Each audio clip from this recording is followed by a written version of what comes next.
విక్కీరావు వ్యాపారంలో అంతా పోగొట్టుకున్నాడు. ఒకరోజు పొద్దున్నే వెంకటేశ్వర స్వామి గుడికి వెళ్లి, స్వామి, నేను వ్యాపారంలో నష్టపోయాను, ₹1,00,00,000 లాటరీ టికెట్ నాకే తగిలేటట్టు చూడు స్వామి అని మొక్కుకున్నాడు. ఒక వారం రోజులకి లాటరీ రిజల్ట్స్ వచ్చాయి. ₹1,00,00,000 వేరే వాళ్ళకి వెళ్ళాయి. మళ్లీ గుడికి వెళ్ళాడు. వ్యాపారంలో నష్టపోయాను, ఇల్లు కూడా పోగొట్టుకున్నాను, ₹1,00,00,000 లాటరీ టికెట్ ఈసారైనా నాకే వచ్చేలా చూడు స్వామి అన్నాడు. మళ్లీ రిజల్ట్స్ వచ్చాయి. ₹1,00,00,000 వేరే వాళ్ళకి వెళ్ళాయి.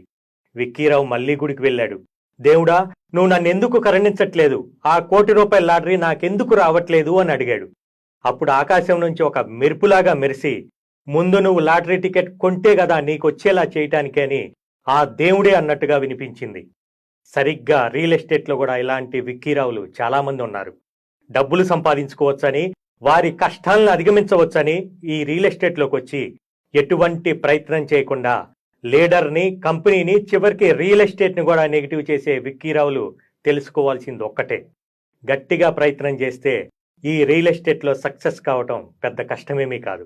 ఇంతకీ మీరైతే విక్కీరావు కాదు కదా?